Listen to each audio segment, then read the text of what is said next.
안녕하십니까. 전북권 뉴스입니다. 이낙연 총리가 군산을 방문했지만 GM 군산공장 재가동 여부는 여전히 오리무중입니다. 정부는 GM에 대한 경영 실사를 통해서 자구 노력을 이끌어내겠다는 계획이지만 군산공장 재가동으로 이어질지는 불분명합니다. 유룡 기자입니다. 기재부와 산업부, 고용부 차관을 대동하고 군산을 찾은 총리는 군산공장 재가동이 최선의 대책이라는 데에는 일단 뜻을 같이 했습니다. 하지만 돈이 목적인 GM에 말려들어서는 안 된다. 엄격한 실사로 공장 가동 의지를 확인한 뒤 협력 여부를 결정하겠다고 말했습니다. 한국 GM이 군산공장 폐쇄에까지 이르게 된 진정한 원인이 무엇인가를 알아야 될 겁니다. 그래야 같은 일이 반복이 안 될 거고요. 전라북도는 이러지도 저러지도 못하고 있습니다. 송하진 지사가 재가동을 건의하긴 했지만 GM에 대한 실사가 먼저라는 강경한 입장에 정상화를 고집하기도 어려운 상황입니다. 정부의 실사와 협상을 지켜볼 수밖에 없는 처지에 빠졌는데 만에 하나 군산공장 폐쇄라는 결과가 나온다면 그 파장을 고스란히 맞을 수밖에 없습니다. 시리에 빠진 전북 경제에 대한 신속한 대책을 마련해 주시기를 다시 한번 부탁드리고. GM 노조는 한국 GM에 대한 철저한 조사의 필요성에는 동의하면서 정부의 후속 대책을 기대하는 모습입니다. 하지만 이 역시 고용 안정과 공장 정상화라는 결과를 확실히 예측할 수는 없어 당분간 불안한 상황이 지속될 수밖에 없습니다. 정부에서 좀 굳은 의지를 가지고 있는 것 같고요. GM 실사에 대해서 좀 정부가 좀 철저하게 조사를 할 수 있는 부분이 좀 있는 계기가 되는 것 같습니다. GM에 대한 경영 실사는 최소 2~3개월. 군산공장 폐쇄를 예고한 5월 이전에 정부가 GM의 자구 노력과 재가동의 물꼬를 틀 수 있을지 아니면 최종 폐쇄로 이어질지 불안한 시간이 남아 있습니다. MBC 뉴스 유룡입니다. 한국 GM 군산공장 폐쇄로 군산항에도 타격이 예상됩니다. 군산시에 따르면 GM 군산공장이 폐쇄될 경우 군산항의 수출 물동량은 5%가 줄고 특히 군산과 중국 상해를 오가는 컨테이너 항로의 유지가 어려울 것으로 분석됐습니다. GM 군산공장은 군산항 수출 차량이 지난해 2006년 20만 대로 정점을 찍은 뒤 급격히 줄어 지난해에는 10분의 1인 2만 대로 감소한 상황입니다. 롯데몰 군산점이 채용 박람회를 엽니다. 오는 4월에 군산점 개장을 앞둔 롯데몰은 다음 달 2일 군산 월명체육관에서 채용 박람회를 열고 지역 주민 중심으로 직원 400여 명을 채용한다고 밝혔습니다. 롯데몰 군산점은 직원 600여 명 가운데 70%를 지역 주민으로 채용하기로 결정했다며 GM 군산공장 폐쇄로 위기에 처한 지역 경제에 보탬이 되길 희망했습니다. 나이가 들려 은퇴를 하고 싶어도 농민들은 노후 걱정 때문에 일손을 놓기가 쉽지 않은 것이 현실인데요. 요즘은 태양광 발전이나 농지연금 같은 노후 대책이 등장해 고령농들의 은퇴를 돕고 있다고 합니다. 이창익 기자입니다. 지난해 사는 72살 권영구 씨.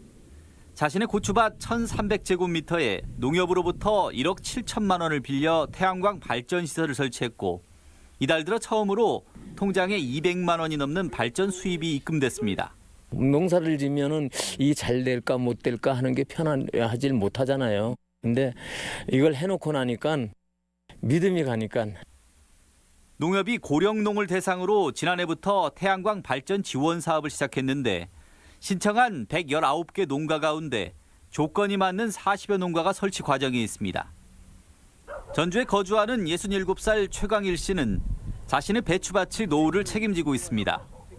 농사일이 힘에 부쳐 은퇴를 결심하고 농어촌 공사에 농지연금을 신청했는데 4,600제곱미터의 밭에서 매달 300만 원이나 되는 큰 돈을 받고 있습니다. 차곡차곡 들어오니까 재밌어요. 재밌어. 한꺼번에 목돈으로 챙기면은 관리하기도 힘들고. 65세 이상 농민이 신청 가능한 농지연금 제도는 입소문을 타고 지난해 전북에서만 신청자가 139%나 증가했습니다. 땅값을 기준으로 연금을 산정하다 보니 도심 주변이 아닌 경우 넉넉한 돈을 받기 어려워 돈의 평균 지급액은 월 45만 원 선입니다. 농지연금은 지속적으로 오르는 땅값에 중도 해지하는 경우가 있고 태양광 발전도 도로나 마을에서 수백 미터는 떨어져야 설치가 가능해 걸림돌이 없는 것은 아닙니다. 하지만 이렇다 할 노후 대책이 없이 고민해온 고령농들에게는 땅은 은퇴를 가능케 하는 소중한 자산이 되고 있습니다. MBC 뉴스 이창익입니다. 농가의 예상 수매대금을 매월 나눠 지급하는 농업인 월급제가 좋은 반응을 얻고 있습니다. 전북농협은 지난해 월급제에 참여한 익산과 남원 등 5개 시군 1,300여 농가에 벼를 포함한 밭작물 8품목의 예상 수매대금 95억 원을 월급으로 지급했다고 밝히고 올해는 대상 품목과 농가가 더 확대될 것으로 내다봤습니다. 월급제는 농업소득이 수확철에 편중돼 가계부채의 원인이 되는 것을 막기 위해 예상 수매대금의 최대 70%를 매월 지급하는 제도입니다.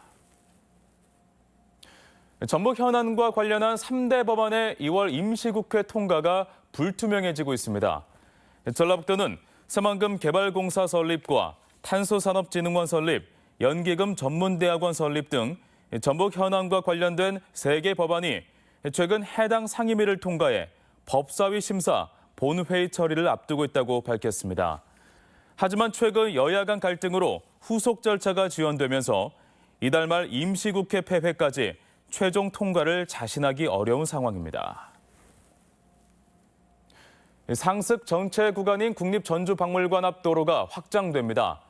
전주시는 2021년까지 3천억 원을 들여 전주시 삼천동 국립전주박물관에서 쑥고개까지 2.1km 구간을 폭 18m에서 35m로 2배가량 넓힌다고 밝혔습니다. 공사가 완료되면 김제와 정읍 방면 출퇴근 차량으로 인한 교통정체 해소에 도움이 될 전망입니다. 전주시가 3.1운동과 관련한 기록을 공모합니다. 전주시는 3.1운동 100주년 기념사업의 일환으로 다음 달 말까지 3.1운동을 포함한 독립운동 관련 자료를 모으는 2018 전주 기록물 수집 공모전을 개최합니다. 공모 대상은 전주와 관련된 사진, 일기, 생활물품 등 다양한 유형의 기록물이며 전주시 홈페이지를 통해 신청서를 확인할 수 있습니다.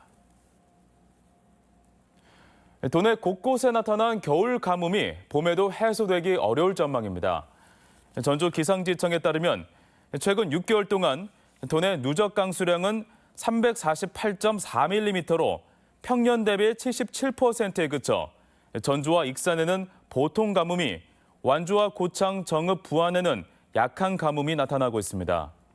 이런 상황에서 올봄 강수량도 평년과 비슷한 수준에 그칠 것으로 예보돼 가뭄 해결이 쉽지 않을 전망입니다. 토종 유산균의 아토피 피부염 완화 효과가 확인됐습니다. 지금까지 전북권 뉴스였습니다.